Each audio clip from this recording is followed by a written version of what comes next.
मित्रे ब्रह्मोपदेष्ट्रे मे गुरवे दैवताय च प्राप्याय प्रापकायास्तु नमः श्रीनिधये नमः. Dear friends, on this holy occasion of Sudarshana Homam being performed for the peace for all in this planet, I would like to present before you a few aspects of Sudarshana Homa, mainly of the deity for whose kindness and favor and blessings we are doing this Homa. Sudarshana is a form of Lord Vishnu, the protector of all the planets. He is represented in the form of a disc held by the Lord on his right upper hand. What is the greatness of this Sudarshana? Let us go to Mahabharata to see an incident. The Mahabharata war, which started with 7 Akshohinis. Akshohini is a unit of army mentioned in our ancient literatures. A big population, let us keep in mind that. 7 units were on the side of Dharmaraja and 11 were on the side of Duryodhana. These 18 Akshohini soldiers, which comprised of elephants, horses and infantry and those in chariot, all was consumed during the Mahabharata war virtually, and only 3 survived on the side of Duryodhana. Duryodhana was in his last few moments or last few hours for that matter. And Pandavas, the Pancha Pandavas survived the war. 5 sons of Draupadi also survived the war. Satyaki and Krishna, Drishtadyumna, commander-in-chief of Pandava Sainya, was also surviving. At that time, Ashwatthama, with 2 who were survivors of on the side of Duryodhana, Kripa and Kritavarma, went to Duryodhana to console him. Duryodhana was in dying condition. Ashwatthama told he will not leave. The war was not over, he said. Even the king was lost, but the war would not be lost, he said. He would fight the Pandavas and take vengeance on them on behalf of Duryodhana and on his personal behalf, because they had killed his respected father Dronacharya. He requested Duryodhana to make him the commander-in-chief of the army that survived. With 2 persons as his deputies, he would be the commander-in-chief. That was the aim of Ashwatthama. He somehow wanted to become the commander-in-chief of Duryodhana's army. He expected that he will be installed in that position once his father Dronacharya died in the war. But somehow Duryodhana did not have faith in Ashwatthama. He made Karna the commander and Shalya subsequently. Never gave an opportunity to Ashwatthama to lead their army. But Ashwatthama was power hungry. At least one day for the residual army he would be the commander, he thought. Duryodhana made him the commander, and Ashwatthama told him soon he would come back with good news. As the night approached on the 18th day of the war, Krishna took the Pandavas with him to the Kurukshetra war field, saying the victorious king should spend that night only in the war field. Only the 5 princes of Draupadi, Drishtadyumna, were left. Satyaki was with Krishna. Ashwatthama learnt a message from the owls which killed the crows under a banyan tree, in a banyan tree where he took shelter. The message was, you kill the enemies when they cannot see. That is, the crows could not see in the night, owls could not do that in the daytime. So owls took vengeance on crows in the night. So he went to, he prayed to Lord Paramashiva and got the boon that night nobody could conquer him. He went to the tents of the 5 princes of Draupadi, killed them, killed Drishtadyumna, but he found to his dismay there were no Pandavas in their tents. Then he knew Krishna had taken them away to protect them from him. So he discovered a weapon to kill all the survivors of Pandavas except the Pandavas, and no Pandavas should be having child anymore. So he put them on a Apandavayastra, which means that no Pandava would survive in the future. It was to annihilate all the Pandavas and their Santati. It is a corona that he created. Today we have got a corona, which is a dreaded evil, which is taking away the peace from everybody in the planet. That Apandavayastra attacked Parikshit, who was in the womb of his mother, Uttara, Abhimanyu's wife. As the time passed, she could not bear the pain in her stomach because the fetus there was being attacked by the astra that has been aimed at that fetus by Ashwatthama. By the time she took refuge to Krishna, then Krishna entered into her stomach with Lord Sudarshana, his holy disc, on his hand to protect the fetus. We are on this planet. The planet you imagine to be Uttara's Garbha. And we are being attacked by Apandavayastra, the Korana, and so many other evil things around us. Evil plots by what we can say, greedy people, selfish people, and selfish countries. At that time, Lord Krishna entering with the discus is indication of our doing this Sudarshana Homa. And Sudarshana protected that prince in the womb, and he was brought out. He became Vishnuratha, protected by the Lord. So this planet also should be protected by the Lord. So we are doing this Homa to Sudarshana, who accompanied Lord Krishna in protecting the Parikshit, who established Dharma Rajya, driving away Kali,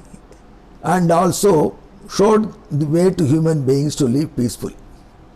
So for that purpose we are doing this Homa on Lord Sudarshana. Sudarshana has been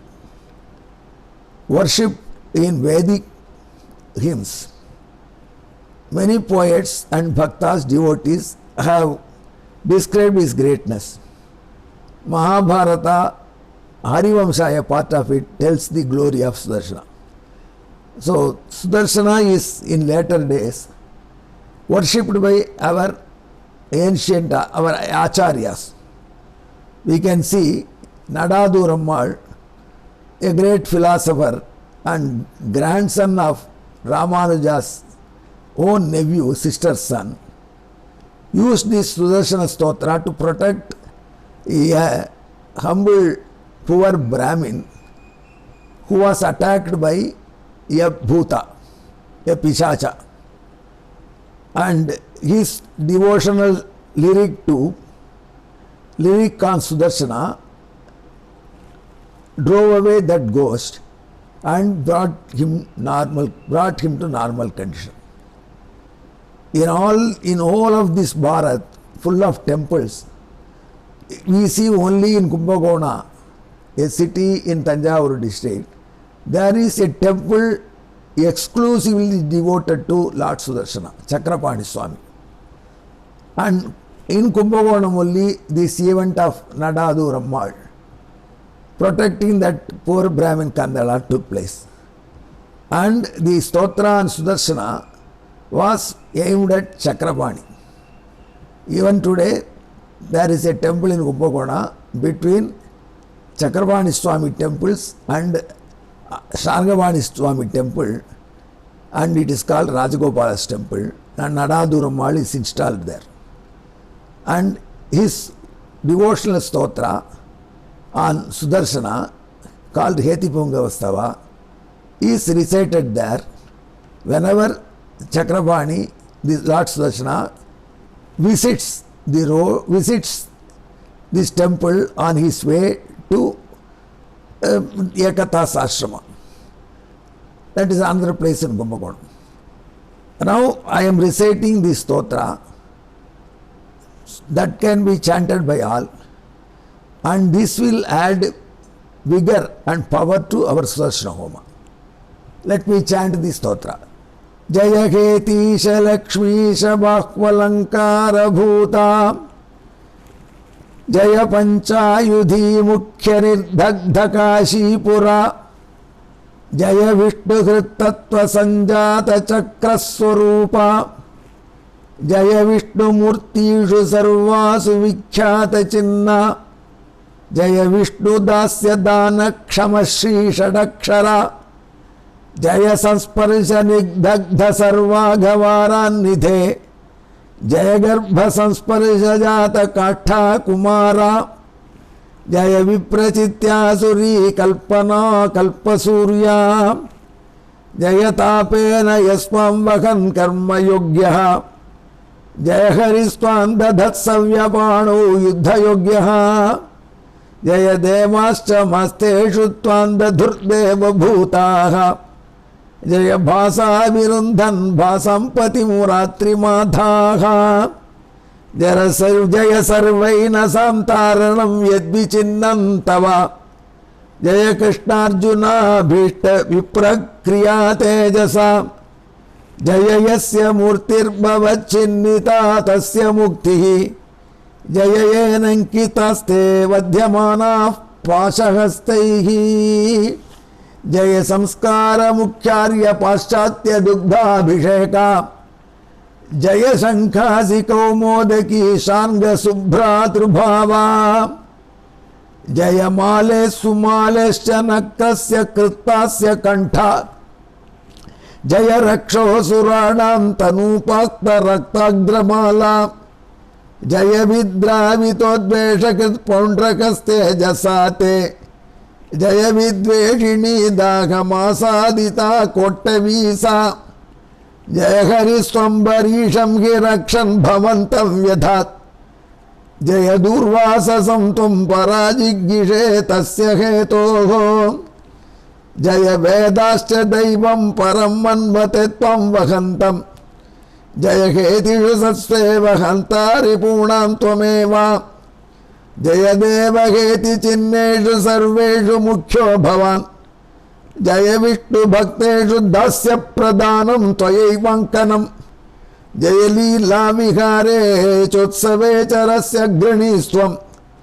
Jaya Daivasure Sangare Raktabhung Nirbhayastvam Jaya Darshayatma Bhasa Virodhinyaghanitvam Nuda Jaya Degi Vishnu Lokamevam Vidhe Bhaktihine Sudarshanastottramidam Varadaryena Nirmidam Pathant Siddhyati Vai Sadhyaha Nabhayam Tasya Hi Kvachiti Vandeham Varadaryantam Vatsabhijana Bhushanam Bhashyamrta Pradhanadya Sanjivayati Mamapi. Taking a clue from this, later Swami Vedanta Deshika wrote the musical Sudarshanatakam, which also says Jai Jai Shri Sudarshana, Jai Jai Shri Sudarshana for 8 stotra at the end of each stanza. So let that Lord Sudarshana, on whom this Homa is being performed by these devoted priests here, bring us peace, remove the fear of the corona and similar things, and let there be Shanti, Shanti, Shanti in this planet. Let Bharat emerge out as the pioneer to give people mental peace and physical health. Let us chant Sudarshana Stotra and see this Sudarshana Homa being performed and get the blessings of Lord Sri Sudarshana and conquer all the evils with a broad chest and fearlessness. The future will be for us. Let us hope for that. Thank you with Namaskaram to all of you. Kiss rengum, kiss rengum, kiss rengum, aanai jadam kalandu pesina pecharavam ketilayo pei penne kasum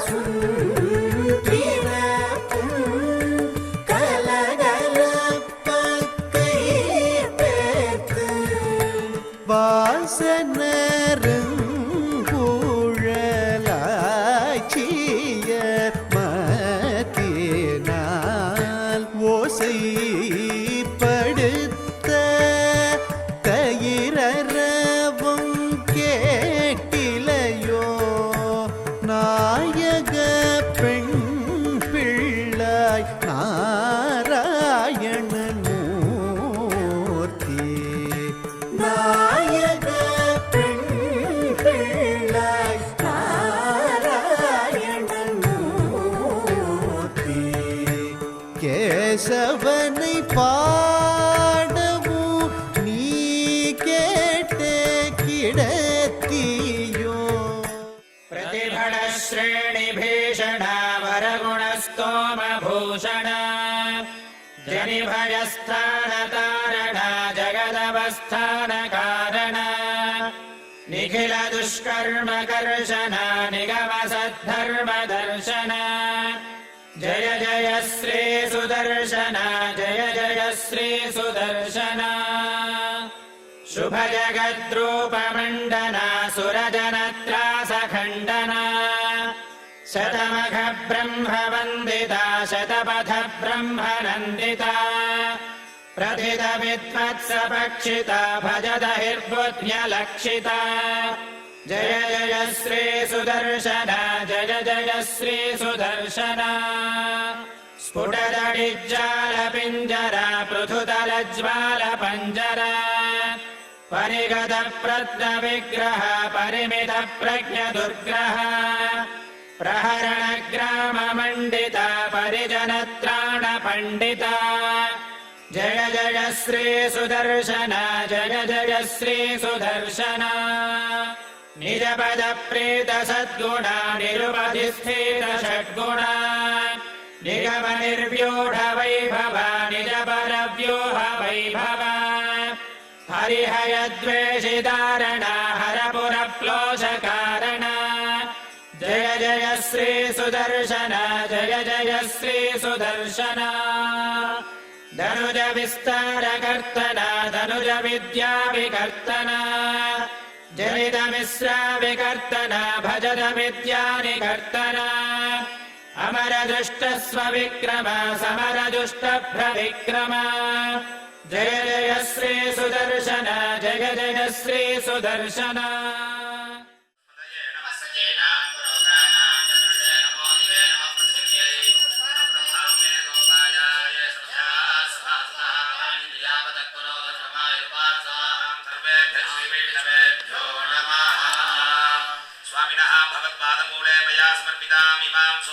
दक्षिणाम किंचित दक्षिणाम यथोक्त दक्षिणामिव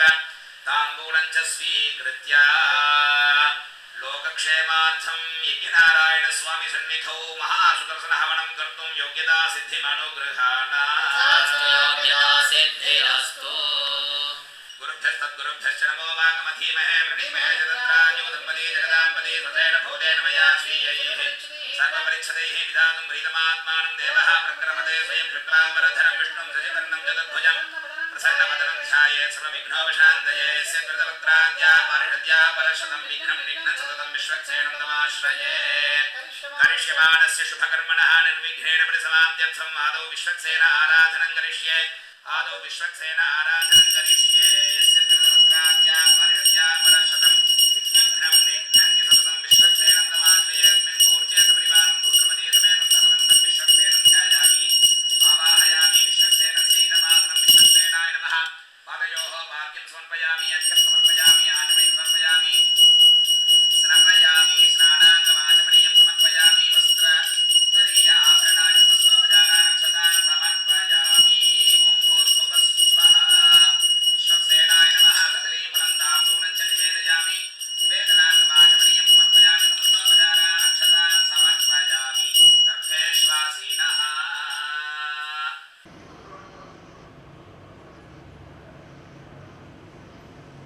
द्वितीयपरार्थे श्वेतवराहकल्पे वैवस्वतमन्वन्तरे अष्टाविंशतितमे कलियुगे प्रथमपादे जम्बूद्वीपे भारतवर्षे भरतखण्डे शताब्दे मेरो दक्षिणे पार्श्वे अस्मिन् वर्तमाने व्यावहारिके प्रभवादिषष्टिसंवत्सराणां मध्ये श्रीशार्वरीणां संवत्सरे दक्षिणायने वर्षऋतौ सिंहमासे कृष्णपक्षे चतुर्दश्यां शुभतिथौ वासरः सौम्यवासरयुक्तायां मघनक्षत्रयुक्तायां त्रिविष्णुयोग एवं गुणसकलविशेषणविशिष्टायामस्यां चतुर्दश्यां शुभतिथौ श्रीभगवदाज्ञया श्रीमन्नारायणप्रीत्यर्थं लोकक्षेमार्थं यज्ञनारायणस्वामिसन्निधौ महासुदर्शनहवनं ऋत्विग्भिः सह करिष्ये महासुदर्शनहवनं ऋत्विग्भिः सह करिष्ये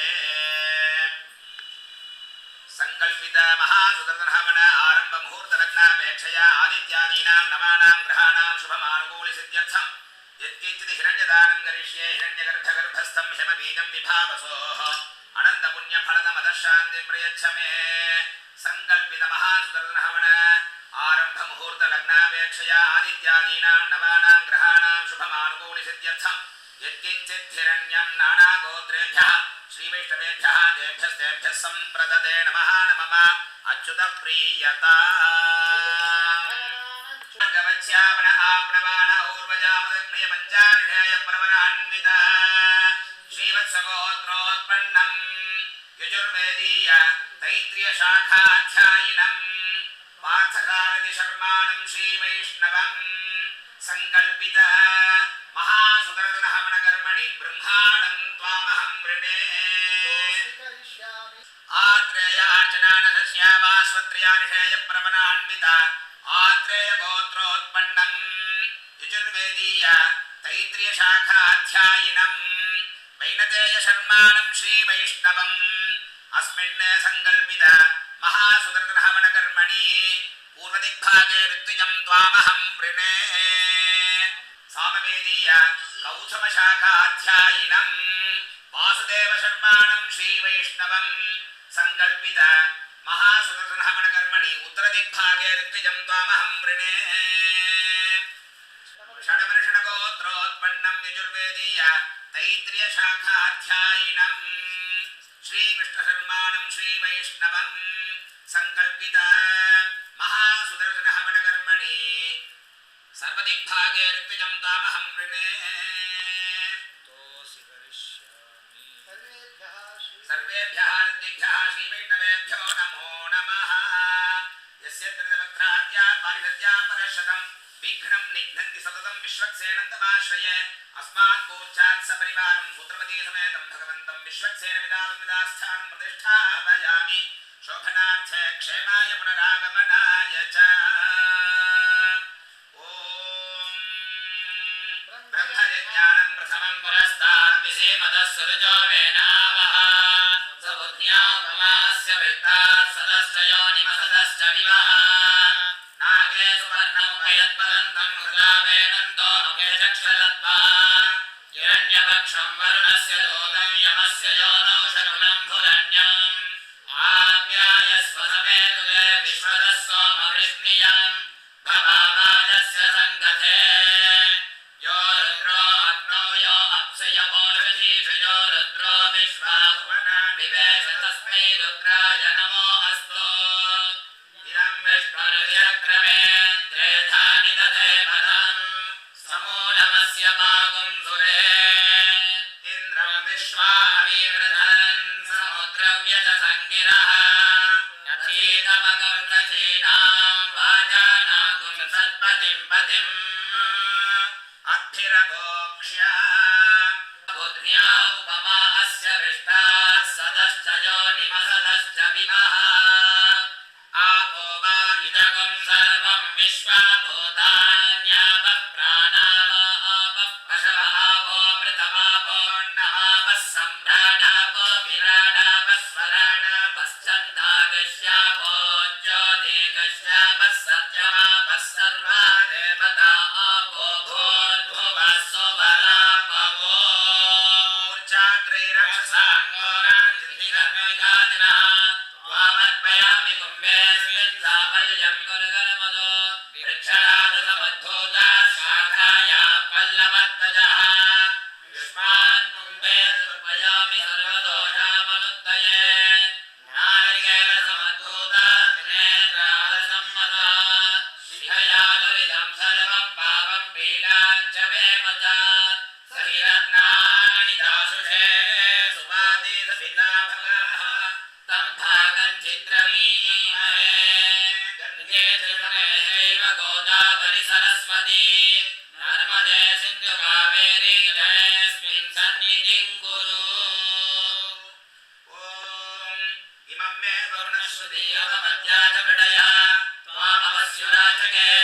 तत्त्वायामि ब्रह्मणा वन्दमानस्तदाशास्ते यजमानो हविर्भिः अहेरमानो वरुणेह बोधियुरुषगं समान आयुः प्रमोषि अस्मिन् कुम्भे सकलतीर्थाधिपतिं भगवन्तं वरुणं पुण्डरीकाक्षं ध्यायामि आवाहयामि वरुणस्य इदमासनम् ॐ नारायणाय विद्महे वासुदेवाय धीमहि तन्नो विष्णुः प्रचोदयात्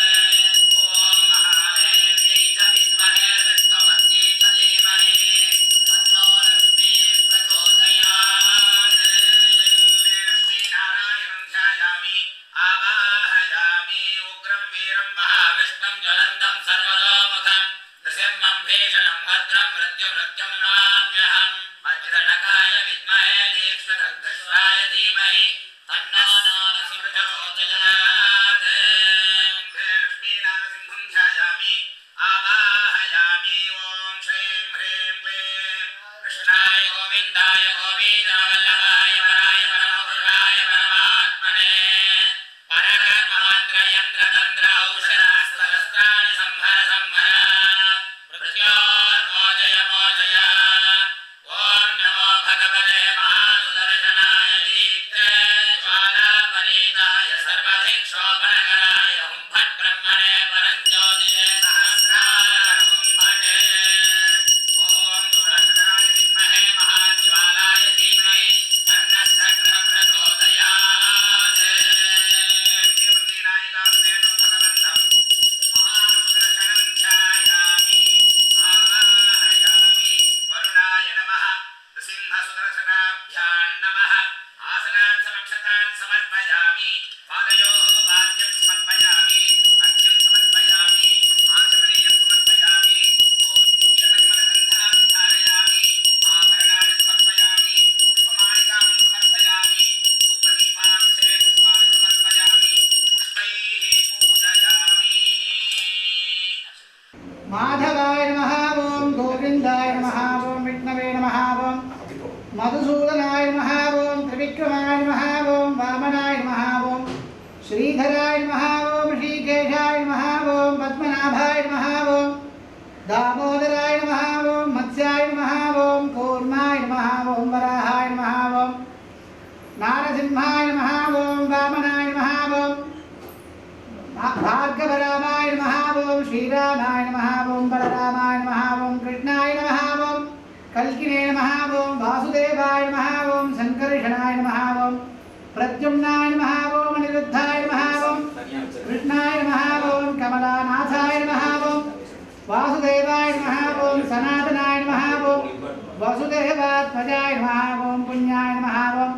लीलामानस विग्रहाय नमः ओम श्रीवत्स गौतमधराय नमः ओम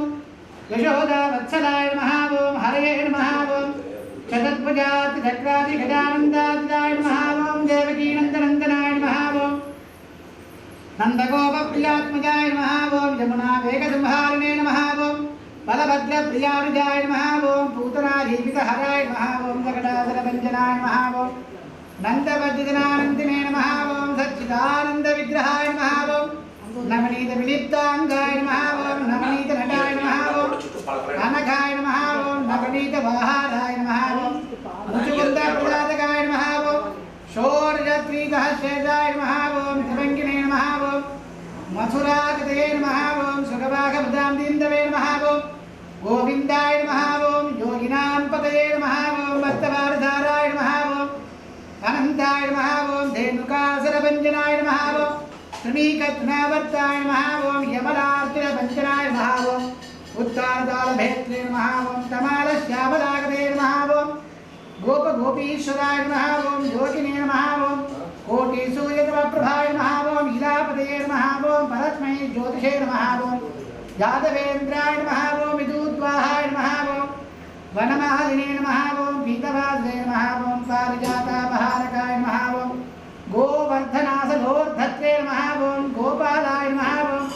सर्वपालकाय नमः ओम अजाय नमः ओम निरञ्जनाय नमः ओम कामजनकाय नमः ओम कञ्चलोचनाय नमः ओम मधुग्ने नमः ओम मधुरानाथाय नमः ओम द्वारकानाथाय नमः ओम वृन्दावनान्तरसञ्चारिणे नमः ओम तुलसीदापभूषणाय नमः ओम स्यमन्तकमणेर्हत्रे नमः ओम नरनारायणात्मकाय नमः ओम गुब्जागुप्ताम्बरधराय नमः ओम मायिने नमः ओम परमपुरुषाय नमः ओम मुष्टिकासुर चाणूरमल्लयुद्धविशारदाय नमः ओम संसारभैरिणे नमः ओम कंसारये नमः ओम मुरारये नमः ओम नरकान्तकाय नमः ओम अनादिब्रह्मचारिणे नमः ओम कृष्णगजनकर्षकाय नमः ओम श्रीवाद्रक्षेत्रे नमः ओम दुर्योधनकुलान्तकाय नमः ओम विदुराक्रूरवरदाय नमः ओम सत्यवाचे नमः ओम सत्यसङ्कल्पाय नमः ओम दयिने नमः ओम सुभद्रापूर्वजाय नमः ओम विष्णवे नमः ओम भीष्ममुक्तिप्रदायकाय नमः ओम जगद्गुरवे नमः ओम जगन्नाथाय नमः ओम वेणुनाथविशारदाय नमः ओम वृषभासुरविध्वंसिने नमः ओम भानासुरकरान्तकाय नमः ओम युधिष्ठिरप्रतिष्ठात्रे नमः ओम बलिबल्हावदंसकाय नमः ओम पार्थसारथये नमः ओम अव्यक्ताय नमः ओम गीतामृतमहोदये नमः ओम कालीयपरिमाणिक्यरञ्जितश्रीपदाम्बुजाय नमः ओम दामोदराय नमः ओम यज्ञभोक्त्रे नमः ओम परात्पराय नमः ओम खन्नगासनवाहनाय नमः ओम जलक्रीडा समाशक्तगोपी वस्त्रापहारकाय नमः ओम पुण्यश्लोकाय नमः ओम तीर्थपादाय नमः ओम वेदवेद्याय नमः ओम दयानिधे नमः ओम सर्वग्रहरूपिणे नमः ओम सर्वदेवात्मकाय नमः ओम श्री यज्ञनारायण स्वामिने नमः ओम लक्ष्मीनारायण स्वामिने नमः ओम लक्ष्मीनारसिंह स्वामिने नमः ओम अर्चनामि समर्पयामि।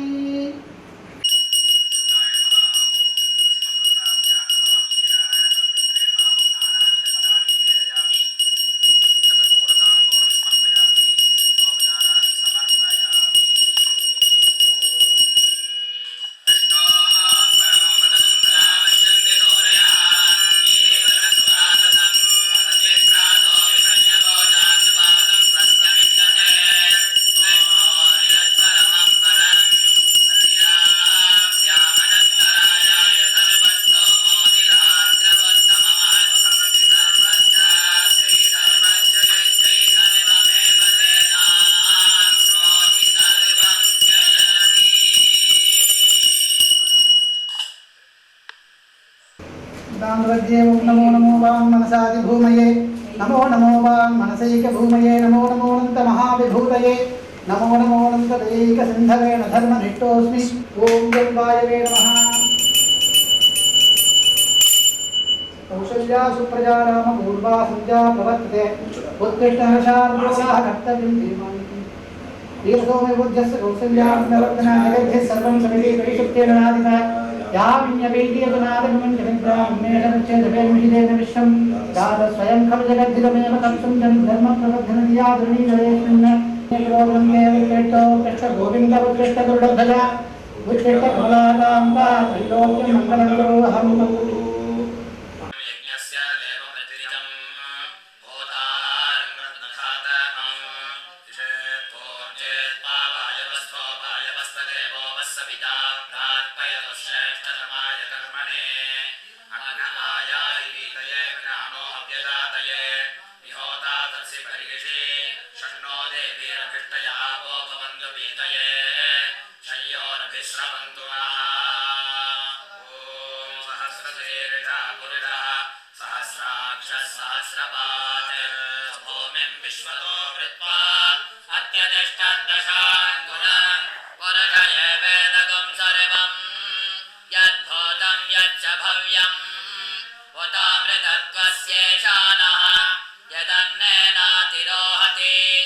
एतावानस्य महिमा अथोज्यायागश्च पुरुषः पादोऽस्य विश्वभूतानि त्रिपादस्यामृतं दिवि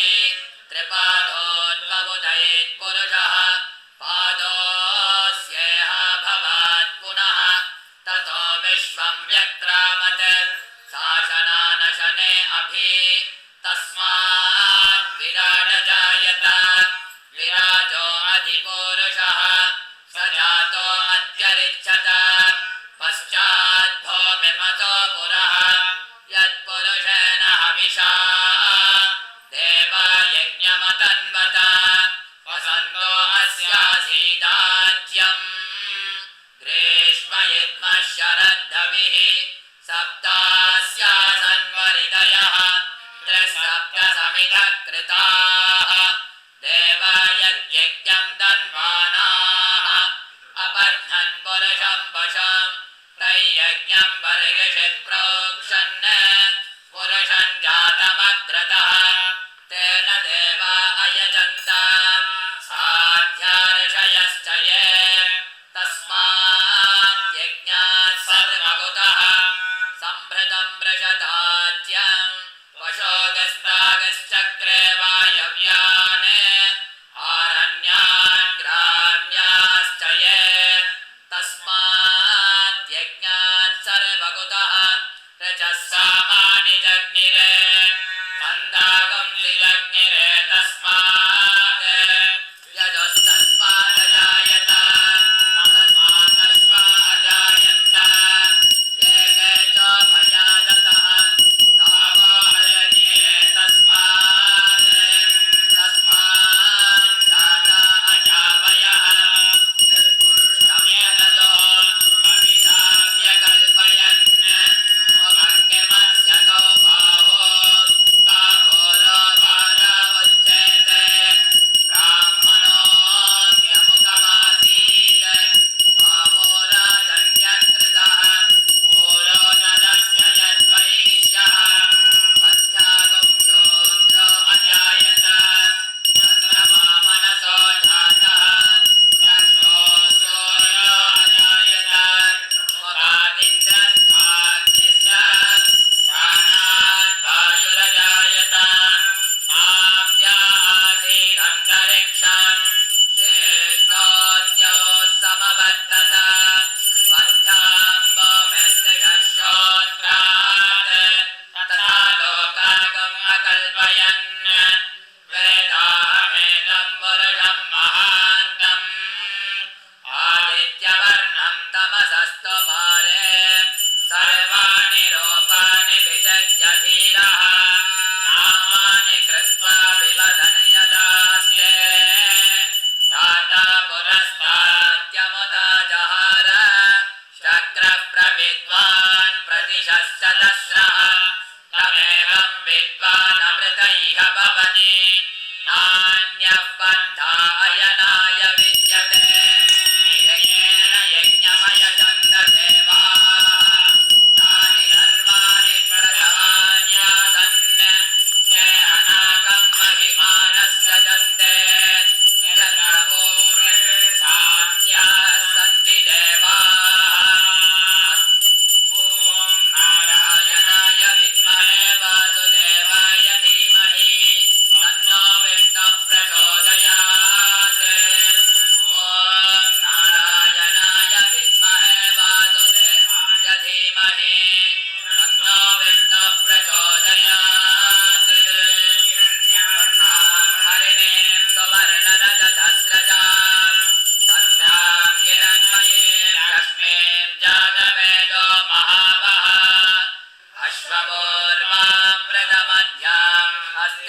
प्रबोधिनीं श्रियं देवीमुपक्वये श्रीर्मा देवी दुषदाम् तां दोस्मितां हिरण्यप्राकारार्द्रां ज्वलन्तीं तृप्तां तर्पयन्ते पद्मे स्थितां पद्मवर्णां स्वामिहोपक्वये श्रियाम् चन्द्रां प्रभासां यशसा ज्वलन्तीं श्रियल्लोके देवदुःखानुदारां तां पद्मिनीं चरणमहं प्रपद्ये लक्ष्मीर्मेनश्यतां त्वां वृणे आदित्यवर्णे तपसोऽधिजातो वनस्पतिस्तव वृक्षोऽतबिल्वः तस्य बलानि तपसानुजन्तमायान्तरायाश्च भाग्या अलक्ष्मीः उपैतु मां देवसगेत्यश्च मनिना सह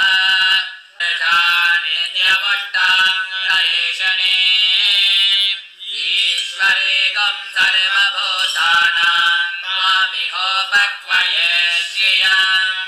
मनसः काममाकोतिं वाचः सत्यमशीमहि पशूनां रूपमन्नस्य मयि श्रीश्रयतां यशः कर्दमेन प्रजा भूता महि सम्भवगर्धमान् श्रियं वासय मे कुले मातरं पद्ममालिनीम् आपस्निजन्तो स्निग्धानि चिक्लीतवस मे गृहे निच देवे मातरं श्रियं वासय मे कुले आर्द्रां व्यत्करणीं व्यष्टिं पिङ्गलां पद्ममालिनीं चन्द्रां हिरण्मयीं लक्ष्मीं जातवेदो महावहाम् आर्द्रां पुष्करणीं पुष्टिं सुवर्णां हेममालिनीं सूर्यां हिरण्मयीं लक्ष्मीं जातवेदो महावहाम् मिनिपद्महस्ते पद्मालये पद्मदलायताक्षी विश्वप्रिये विष्णुमनोनकोले त्वत्पादपद्मं महि सन्निधत्स्व श्रियै जातश्रिय आनिर्याय श्रियं वय निद्रभ्यो ददातु श्रियं वसाना अमृतत्वमायन् भजन्ति सद्यः समिता विदद्योने श्रियये वैनं तच्छ्रियामा दधाति य एवं वेद ॐ महादेव्यै च विद्महे विष्णुपत्नी च धीमहि तन्नो लक्ष्मीः प्रचोदयात् ॐ महादेव्यै च विद्महे विष्णुपत्नी लक्ष्मीः प्रचोदयात् नाद्योर्वरिणान्तरिक्षं महित्वा उपस्थे देव्यदितेऽग्निमन्नादमन्नाध्यायादते त्रिगुं शर्दामविराजति यद्वा क्रुद्धः परोमपमन्युनायदमत्या लक्ष्मीं प्रियसखीं देवीं नमाम्यच्युतवल्लभाम् ॐ धनुर्धरायै विद्महे सर्वसिद्ध्यै च धीमहि तन्नो धराः प्रचोदयात् ॐ धनुर्धरायै विद्महे सर्वसिद्ध्यै च धीमहि तन्नो धराः प्रचोदयात् शृण्वन्ति श्रोणाममृतस्य गोपा पुण्यामस्या उपशृणोमि वाचम् महीं देवीं विष्णुपत्नीं मधुर्यां प्रतीचीमेनागुं हविषा यजामः त्रेधा विष्णुरुर्गाय विचक्रमे महीं दिवं पृथिवीमन्तरिक्षं तश्रोणैतिश्रवयिच्यमाना अपज्ञघोरा शेषाना सहसोऽयमनोता सभां मे गोपाय ये च सभ्याः सभासदः तानिन्द्रियावदत्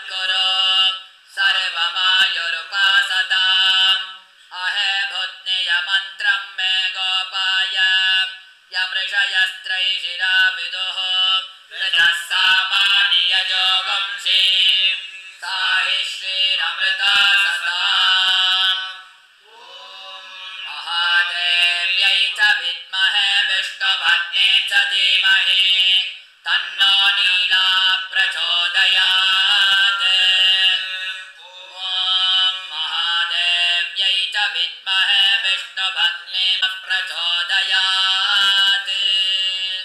हरिः ॐ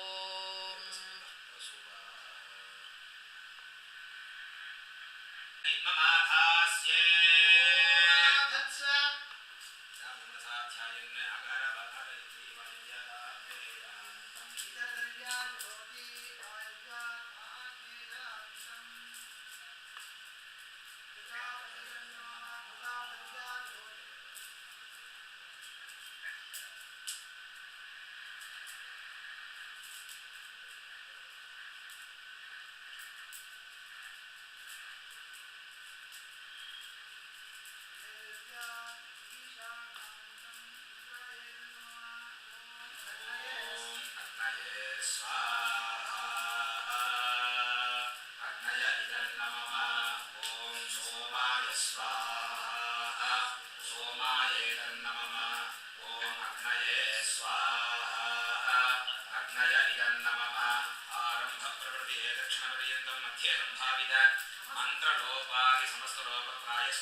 महाविष्णुं ज्वलन्तं सर्वतोमुखं सिंहं भीषणं भद्रं मृत्युर्नमाम्यहम्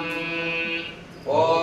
श्रीं ह्रीं क्लीं कृष्णाय गोविन्दाय गोपीजनवल्लभाय पराय परमपुरुषाय परमात्मने परकर्ममन्त्रयन्त्रतन्त्र औषधास्त्रशस्त्राणि संहर संहर मृत्योर्मोदय मोदय ॐ नमो भगवते महासुदर्शनाय दीप्तज्वालावलीदाय सर्वदिक्षोभणकराय हुं फट् ब्रह्मणे परञ्ज्योतिषे सहस्रारहुं फट् स्वाहा नृसिंहसुदर्शनाभ्याम् इदं नमः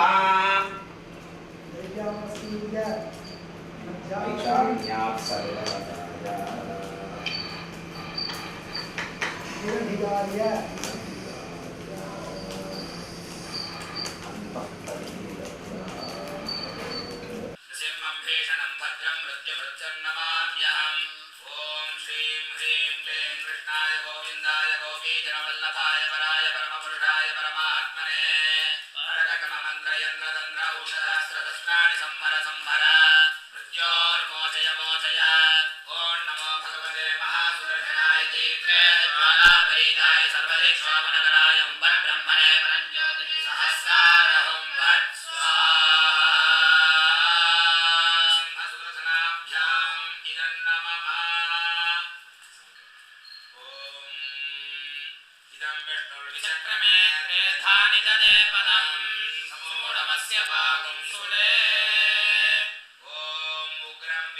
महाविष्णुं ज्वलन्तं सर्वतोमुखं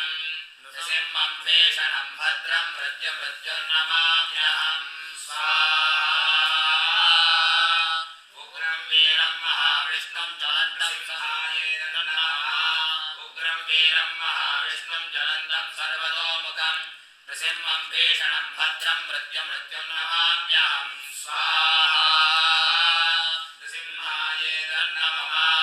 उग्रं वीरं महाविष्णुं ज्वलन्तं सर्वतोमुखं नृसिंहं भीषणं भद्रं मृत्युर्नमाम्यहम् स्वाहा नृसिंहाय नमः उग्रं वीरं महाविष्णुं ज्वलन्तं सर्वतोमुखं नृसिंहं भीषणं भद्रं मृत्युर्नमाम्यहम् स्वाहा नृसिंहाय नमः उग्रं वीरं महाविष्णुं ज्वलन्तं सर्वतोमुखं नृसिंहं सिंहं भीषणं भद्रं मृत्युर्नमाम्यहं स्वाहा सिंहायै नमः उग्रं वीरं महाविष्णुं ज्वलन्तं सर्वतोमुखं नृसिंहं भीषणं भद्रं मृत्युर्नमाम्यहं स्वाहा सिंहायै नमः उग्रं वीरं महाविष्णुं ज्वलन्तं सर्वतोमुखं नृसिंहं भीषणं भद्रं मृत्युर्नमाम्यहं स्वाहा सिंहायै नमः उग्रं वीरं महाविष्णुं ज्वलन्तं सर्वतोमुखं नृसिंहं भीषणं भद्रं मृत्युर्नमाम्यहं स्वाहा सिंहायै नमः ॐ वज्रनखाय विद्महे तीक्ष्णकर्कषाय धीमहि तन्नः सिंहः प्रचोदयात् स्वाहा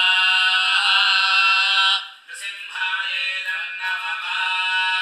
ॐ श्रीं ह्रीं क्लीं कृष्णाय गोविन्दाय गोपीजनवल्लभाय वराय परमपुरुषाय परमात्मने परकर्ममन्त्रयन्त्रतन्त्रौषधास्त्रशस्त्राणि संहर संहर मृत्योर्मोचय मोचय ॐ नमो भगवते महासुदर्शनाय दीप्ते ज्वालामणिन्दाय सर्वदिक्शोभनकराय हुं फट् ब्रह्मणे परञ्ज्योतिषे सहस्रारहुं फट् स्वाहा ॐ श्रीं ह्रीं क्लीं कृष्णाय गोविन्दाय गोपीजनवल्लभाय वराय परमपुरुषाय परमात्मने परकर्ममन्त्रयन्त्रतन्त्रौषधास्त्रशस्त्राणि संहर संहर मृत्योर्मोचय मोचय ॐ नमो भगवते महासुदर्शनाय दीप्ते ज्वालापरीदाय सर्वदिक्शोभनकराय हुं फट् ब्रह्मणे परञ्ज्योतिषे सहस्रारहुं फट् स्वाहा ॐ श्रीं ह्रीं क्लीं कृष्णाय गोविन्दाय गोपीजनवल्लभाय वराय परमपुरुषाय परमात्मने परकर्ममन्त्रयन्त्रतन्त्रौषधास्त्रशस्त्राणि संहर संहर मृत्योर्मोचय मोचय ॐ नमो भगवते महासुदर्शनाय दीप्ते ज्वालापरीदाय सर्वदिक्शोभनकराय हुं फट् ब्रह्मणे परञ्ज्योतिषे सहस्रारहुं फट् स्वाहा सुदर्शनाय नमः ॐ श्रीं ह्रीं क्लीं कृष्णाय गोविन्दाय गोपीजनवल्लभाय वराय परमपुरुषाय परमात्मने परकर्ममन्त्रयन्त्रतन्त्रौषधास्त्रशस्त्राणि संहर संहर मृत्योर्मोचय मोचय ॐ नमो भगवते महासुदर्शनाय दीप्ते ज्वालापरीदाय सर्वदिक्शोभनकराय हुं फट् ब्रह्मणे परञ्ज्योतिषे सहस्रारहुं फट् स्वाहा परकर्ममन्त्रयन्त्रतन्त्रौषधास्त्रशस्त्राणि संहर संहर मृत्योर्मोचय मोचय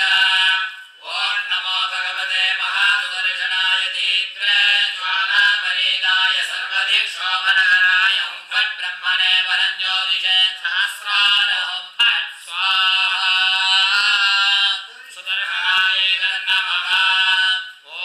श्रीं ह्रीं क्लीं कृष्णाय गोविन्दाय गोपीजनवल्लभाय वराय परमपुरुषाय परमात्मने परकर्ममन्त्रयन्त्रतन्त्रौषधास्त्रशस्त्राणि संहर संहर मृत्योर्मोचय मोचय ॐ नमो भगवते महासुदर्शनाय दीप्ते ज्वालापरीदाय सर्वदिक्शोभनकराय हुं फट् ब्रह्मणे परञ्ज्योतिषे सहस्रारहुं फट् स्वाहा सुदर्शनाय नमः ॐ श्रीं ह्रीं क्लीं कृष्णाय गोविन्दाय गोपीजनवल्लभाय वराय परमपुरुषाय परमात्मने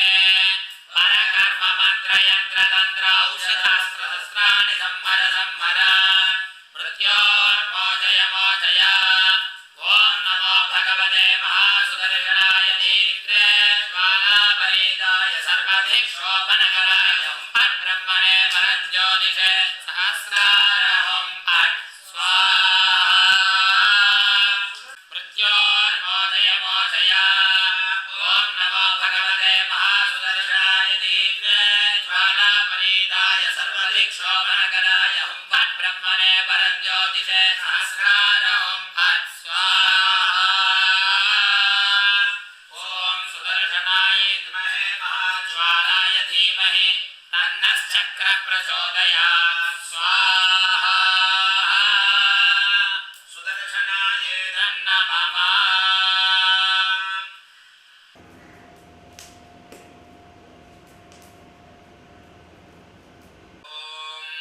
इदं विष्णुर्विचक्रमे त्रेधानि दशे पदं समूढमस्य पावं सुरे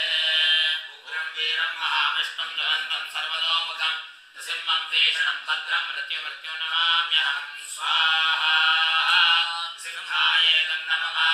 उग्रं वीरं महाविष्णुं ज्वलन्तं सर्वतोमुखं नृसिंहं भीषणं भद्रं मृत्युमृत्युं नमाम्यहं स्वाहा सिंहाय नमः उग्रं वीरं महाविष्णुं ज्वलन्तं सर्वतोमुखं नृसिंहं भीषणं भद्रं मृत्युमृत्युं नमाम्यहं स्वाहा नृसिंहाय नमः उग्रं वीरं महाविष्णुं ज्वलन्तं सर्वतोमुखं नृसिंहं भीषणं भद्रं मृत्युमृत्युं नमाम्यहं स्वाहा नृसिंहाय नमः उग्रं वीरं महाविष्णुं ज्वलन्तं सर्वतोमुखं नृसिंहं भीषणं भद्रं मृत्युमृत्युं नमाम्यहं स्वाहा नृसिंहाय नमः उग्रं वीरं महाविष्णुं ज्वलन्तं सर्वतोमुखं नृसिंहं भीषणं भद्रं मृत्युमृत्युं नमाम्यहं स्वाहा नृसिंहाय नमः उग्रं वीरं महाविष्णुं ज्वलन्तं सर्वतोमुखं नृसिंहं भीषणं भद्रं मृत्युमृत्युं नमाम्यहं स्वाहा नृसिंहाय नमः वीरं महाविष्णुं ज्वलन्तं सर्वतोमुखं नृसिंहं भीषणं भद्रं मृत्युमृत्युं नमाम्यहं स्वाहा नृसिंहाय नमः विद्महे तीक्ष्णतमकृष्णाय धीमहि तन्नः सिंहः प्रचोदयात् स्वाहा सिंहाय नमः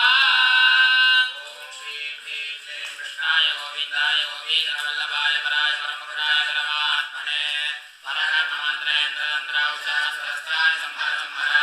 मृत्योर्मोचय मोचय ॐ नमो भगवते महासुदर्शनाय दीप्त्रे ज्वालाप्रीताय सर्वदिक्शोपनकराय हुं फट् ब्रह्मणे परं ज्योतिषे सहस्रार हुं फट् स्वाहा ॐ श्रीं ह्रीं क्लीं कृष्णाय शरणाय नमः ॐ श्रीं ह्रीं क्लीं कृष्णाय गोविन्दाय गोपीजनवल्लभाय पराय परमपुराय परमात्मने परकर्ममन्त्रेन्द्रतन्त्रौषधसहस्राणि संहर संहर मृत्योर्मोचय मोचय ॐ नमो भगवते महासुदर्शनाय दीप्त्रे ज्वालाप्रीताय सर्वदिक्शोपनकराय हुं फट् ब्रह्मणे परं ज्योतिषे सहस्रार हुं फट् स्वाहा सुदर्शनाय नमः ॐ श्रीं ह्रीं क्लीं कृष्णाय गोविन्दाय गोपीजनवल्लभाय पराय परमपुराय परमात्मने परकर्ममन्त्रेन्द्रतन्त्रौषधसहस्राणि संहर संहर मृत्योर्मोचय मोचय ॐ नमो भगवते महासुदर्शनाय दीप्त्रे ज्वालापरीताय सर्वदिक्शोपनकराय हुं फट् ब्रह्मणे परं ज्योतिषे सहस्रार हुं फट् स्वाहा सुदर्शनाय नमः ॐ श्रीं ह्रीं क्लीं कृष्णाय गोविन्दाय गोपीजनवल्लभाय पराय परमपुरुषाय परमात्मने परकर्ममन्त्रेन्द्रतन्त्रौषधसहस्राणि संहर संहर मृत्योर्मोचय मोचय ॐ नमो भगवते महासुदर्शनाय दीप्त्रे ज्वालापरीताय सर्वदिक्शोपनकराय हुं फट् ब्रह्मणे परं ज्योतिषे सहस्रार हुं फट् स्वाहा सुदर्शनाय नमः ॐ श्रीं ह्रीं क्लीं कृष्णाय गोविन्दाय गोपीजनवल्लभाय पराय परमपुरुषाय परमात्मने परकर्ममन्त्रेन्द्रतन्त्रौषधसहस्राणि संहर संहर मृत्योर्मोचय मोचय ॐ नमो भगवते महासुदर्शनाय दीप्त्रे ज्वालापरीताय सर्वदिक्शोपनकराय हुं फट् ब्रह्मणे परं ज्योतिषे सहस्रार हुं फट् स्वाहा सुदर्शनाय नमः ॐ श्रीं ह्रीं क्लीं कृष्णाय गोविन्दाय गोपीजनवल्लभाय पराय परमपुरुषाय परमात्मने परकर्ममन्त्रेन्द्रतन्त्रौषधसहस्राणि संहर संहर मृत्योर्मोचय मोचय ॐ नमो भगवते महासुदर्शनाय दीप्त्रे ज्वालापरीताय सर्वदिक्शोपनकराय हुं फट् ब्रह्मणे परं ज्योतिषे सहस्रार हुं फट् स्वाहा सुदर्शनाय नमः ॐ श्रीं ह्रीं क्लीं कृष्णाय गोविन्दाय गोपीजनवल्लभाय पराय परमपुरुषाय परमात्मने ब्रह्मणे परकर्म मंत्र यंत्र तंत्र औषधास्त्राणि संहर संहर मृत्योर्मोचय मोचय ओम नमो भगवते महासुदर्शनाय दीप्ते ज्वालापरीताय सर्वदिक्शोभनकराय हुं फट् ब्रह्मणे परञ्ज्योतिषे सहस्रार हुं फट् स्वाहा सुदर्शनाय नमः ओम श्रीं ह्रीं क्लीं कृष्णाय गोविन्दाय गोपीजनवल्लभाय पराय परमपुरुषाय परमात्मने परकर्ममन्त्रयन्त्रतन्त्र औषधस्त्राणि संहर संहर मृत्योर्मोचय मोचय ओम नमो भगवते महासुदर्शनाय दीप्ते ज्वालापरीताय सर्वदिक्शोभनकराय हुं फट् ब्रह्मणे परञ्ज्योतिषे सहस्रारं फट् स्वाहा सुदर्शनाय नमः ओम सुदर्शनाय विद्महे महाज्वालाय धीमहि तन्नः चक्रः प्रचोदयात् स्वाहा सुदर्शनाय नमः अपमुपस्पृश्य क्रमे त्रेधानि तथे पदं समूढमस्य भागं सुरे ओम भूर्भुवः सुवः उग्रं वीरं महाविष्णुं ज्वलन्तं सर्वतोमुखं नृसिंहं भीषणं भद्रं मृत्युमद्यं नमाम्यहं स्वाहा ओम उग्रं वीरं महाविष्णुं जलसिंहायेतन्नमः उग्रं वीरं महाविष्णुं ज्वलन्तं सर्वतोमुखं नृसिंहं भीषणं भद्रं मृत्युमद्यं नमाम्यहं स्वाहा सिंहायेतन्नमः उग्रं वीरं महाविष्णुं ज्वलन्तं सर्वतोमुखं नृसिंहं भीषणं भद्रं मृत्युमद्यं नमाम्यहं स्वाहा सिंहायेतन्नमः उग्रं वीरं महाविष्णुं ज्वलन्तं सर्वतोमुखं नृसिंहं भीषणं भद्रं मृत्युमृत्युं नमाम्यहं स्वाहा सिंहायेतन्नमः उग्रं वीरं महाविष्णुं ज्वलन्तं सर्वतोमुखं नृसिंहं भीषणं भद्रं मृत्युमृत्युं नमाम्यहं स्वाहा सिंहायेतन्नमः उग्रं वीरं महाविष्णुं ज्वलन्तं सर्वतोमुखं नृसिंहं भीषणं भद्रं मृत्युमृत्युं नमाम्यहं स्वाहा सिंहायेतन्नमः उग्रं वीरं महाविष्णुं ज्वलन्तं सर्वतोमुखं नृसिंहं भीषणं भद्रं मृत्युमृत्युं नमाम्यहं स्वाहा सिंहायेतन्नमः उग्रं वीरं महाविष्णुं ज्वलन्तं सर्वतोमुखं नृसिंहं भीषणं भद्रं मृत्युमृत्युं नमाम्यहं स्वाहा सिंहायेतन्नमः उग्रं वीरं महाविष्णुं ज्वलन्तं सर्वतोमुखं वज्रनखाय विद्महे दीक्षितकृष्णाय धीमहि तन्नः सिंहः प्रचोदयात् स्वाहा सिंहायेतन्नमः इदं विष्णुर्विचक्रमे त्रेधानि पदं समूढमस्य भागं सुरे ओम श्रीं ह्रीं क्लीं कृष्णाय गोविन्दाय गोपीजनवल्लभाय पराय परमपुरुषाय परमात्मने परकर्ममन्त्रयन्त्रतन्त्र औषधस्त्राणि संहर संहर मृत्योर्मोचय मोचय ओम नमो भगवते महासुदर्शनाय दीप्ते ज्वालापरीताय सर्वदिक्शोभनकराय हुं फट् ब्रह्मणे परञ्ज्योतिषे सहस्रार हुं फट् स्वाहा ओम श्रीं ह्रीं क्लीं कृष्णाय गोविन्दाय गोपीजनवल्लभाय पराय परमपुरुषाय परमात्मने परकर्ममन्त्रयन्त्रतन्त्र औषधस्त्राणि संहर संहर मृत्योर्मोचय मोचय ओम नमो भगवते महासुदर्शनाय दीप्ते ज्वालापरीताय सर्वदिक्शोभनकराय हुं फट् ब्रह्मणे परञ्ज्योतिषे सहस्रार हुं फट् स्वाहा ओम श्रीं ह्रीं क्लीं कृष्णाय गोविन्दाय गोपीजनवल्लभाय पराय परमपुरुषाय परमात्मने परकर्ममन्त्रयन्त्रतन्त्र औषधस्त्राणि संहर संहर मृत्योर्मोचय मोचय ओम नमो भगवते महासुदर्शनाय दीप्ते ज्वालापरीताय सर्वदिक्शोभनकराय हुं फट् ब्रह्मणे परञ्ज्योतिषे सहस्रार हुं फट् स्वाहा ओम श्रीं ह्रीं क्लीं कृष्णाय गोविन्दाय गोपीजनवल्लभाय पराय परमपुरुषाय परमात्मने परकर्ममन्त्रयन्त्रतन्त्र औषधस्त्राणि संहर संहर मृत्योर्मोचय मोचय ओम नमो भगवते महासुदर्शनाय दीप्ते ज्वालापरीताय सर्वदिक्शोभनकराय हुं फट् ब्रह्मणे परञ्ज्योतिषे सहस्रार हुं फट् स्वाहा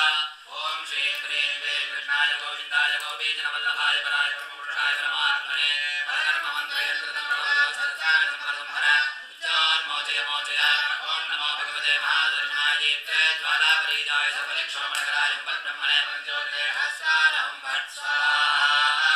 ओम श्रीं ह्रीं क्लीं कृष्णाय गोविन्दाय गोपीजनवल्लभाय पराय परमपुरुषाय परमात्मने परकर्ममन्त्रयन्त्रतन्त्र औषधस्त्राणि संहर संहर मृत्योर्मोचय मोचय ओम नमो भगवते महासुदर्शनाय दीप्ते ज्वालापरीताय सर्वदिक्शोभनकराय हुं फट् ब्रह्मणे परञ्ज्योतिषे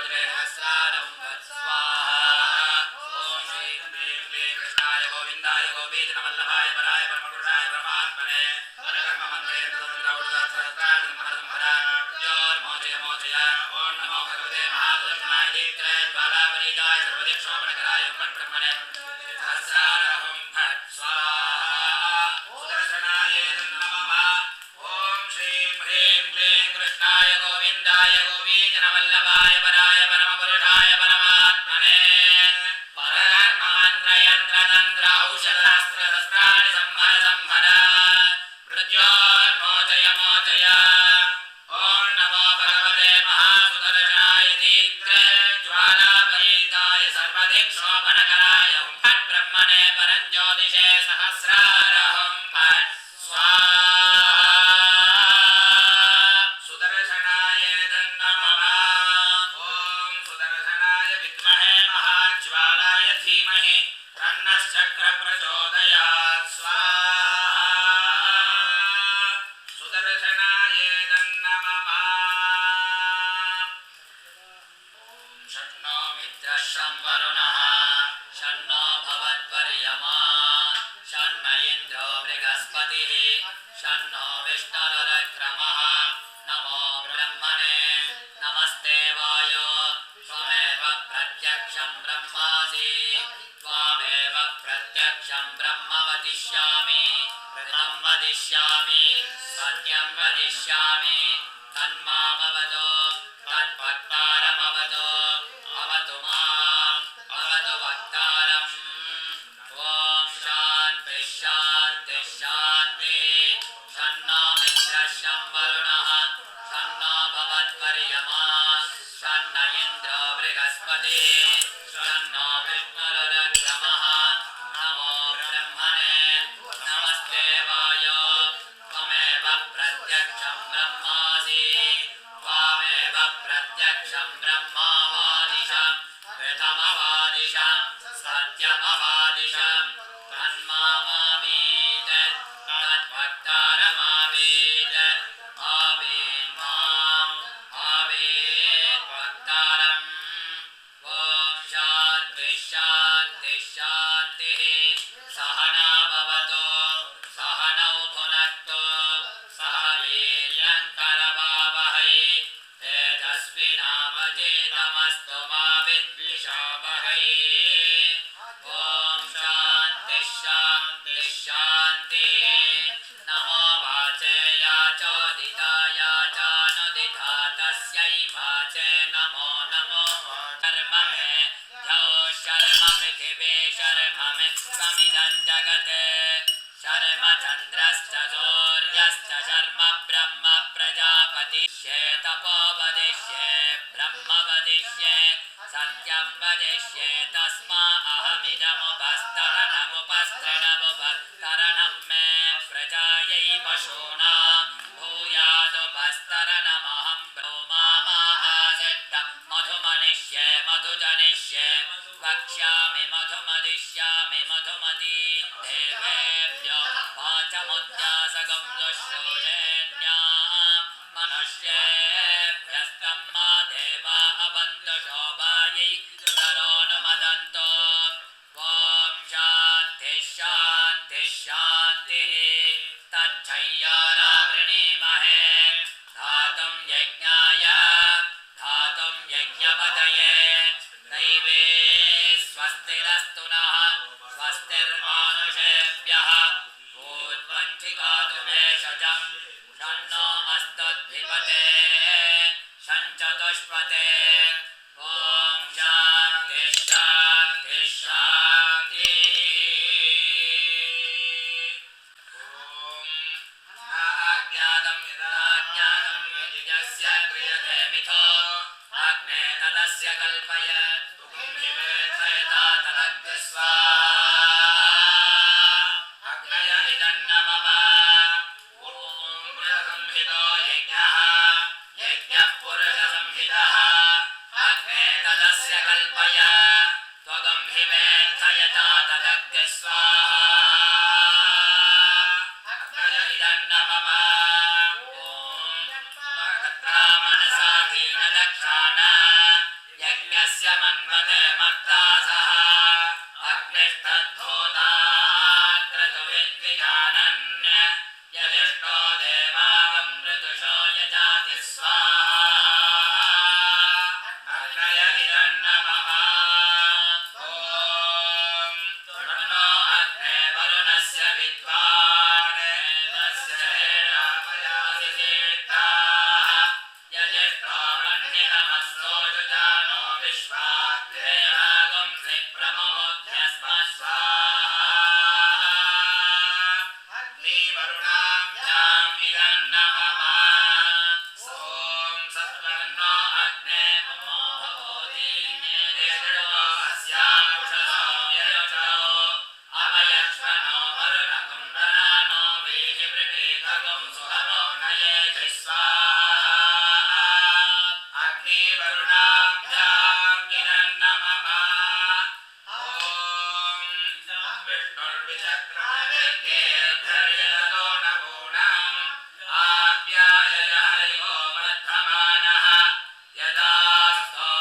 मद्यो महि गोत्रारुजासि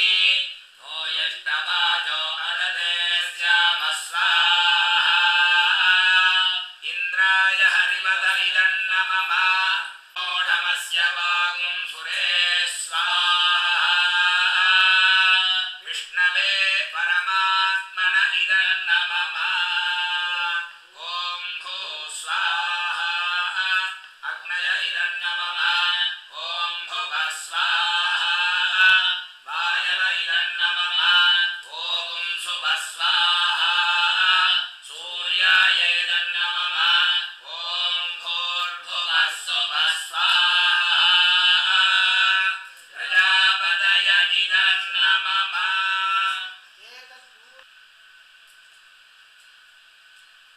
श्री भगवदाज्ञया श्रीमन्नारायण प्रीत्यर्थम् अस्मिन् महासुदर्शन हवन कर्मणि मध्ये संभावित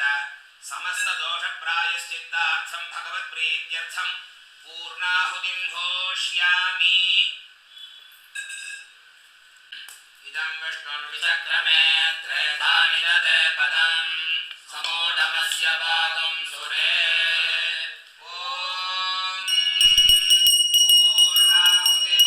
पूर्णाहुतिमुत्तमान्युहोति सर्वं वै पूर्णाहुतिः सर्वमेवाप्नोति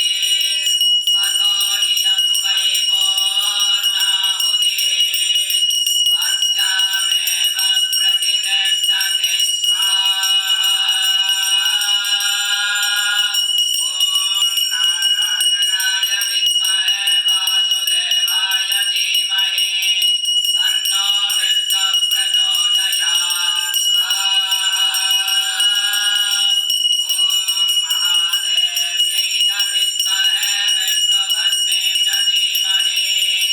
तन्नो लक्ष्मीः प्रचोदयात् स्वाहा ॐ उग्रं वीरं महाविष्णुं ज्वलन्तं सर्वतोमुखं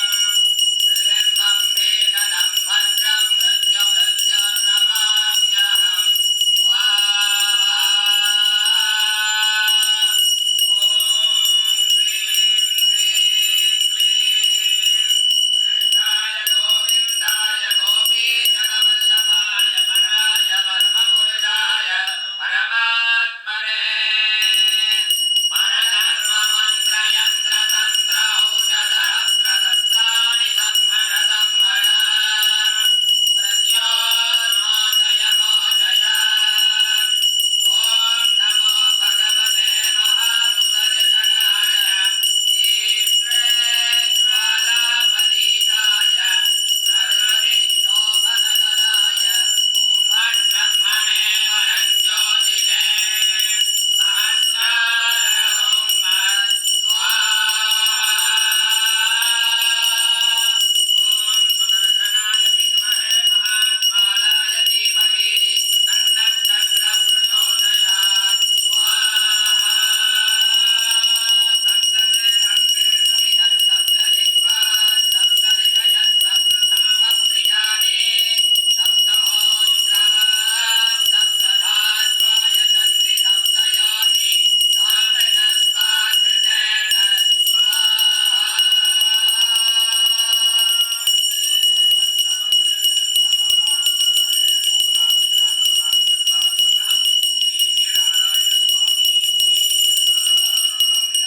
भगवान् यज्ञनारायण स्वामिनः पात्रमुद्रतो निधाय प्राणानां विज्ञानम् सरस्वते नमः स्वाहा सरस्वते नमः स्वाहा देवदेवः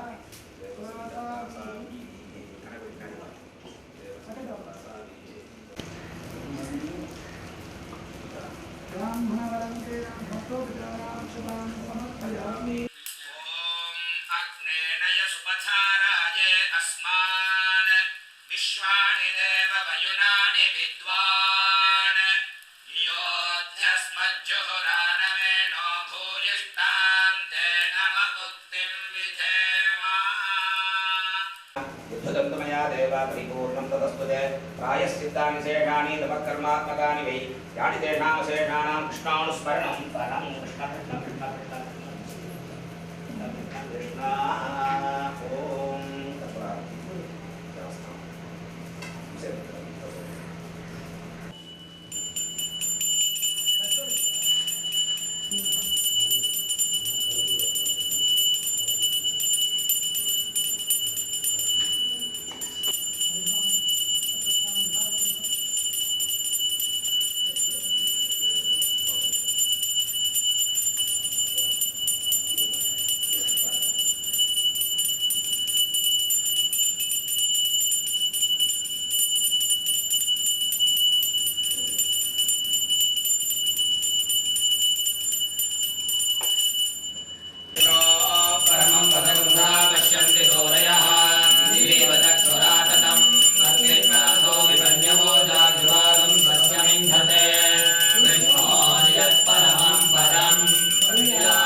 कर्पूर नीराजनं दर्शयामि। ओं नमो ब्रह्मणे नमो अस्मत्ये नमो पृथिव्यै नमो ओषधीभ्यः नमो वाचे नमो वाचस्पतये नमो विष्णवे बृहते करोमि। ओं नमो ब्रह्मणे नमो अस्मत्ये नमो पृथिव्यै नमो ओषधीभ्यः नमो वाचे नमो वाचस्पतये नमो विष्णवे बृहते करोमि। ओं नमो ब्रह्मणे नमो अस्मत्ये नमो पृथिव्यै नमो ओषधीभ्यः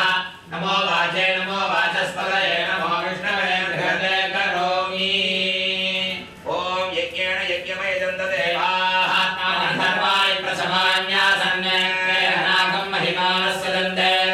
पूर्वे साध्याः सन्ति देवाः। वायामि ब्रह्मणानन्दमानतराजास्ते तेजमानो हरिभिः अहेनमानो वर्णेह भवतिर्विगं समानायुर्प्रमोषी। अस्मात् कुम्भादावाहिताः सर्वा देवताः पूर्णं च यथास्थानं प्रतिष्ठापयामि। शोभना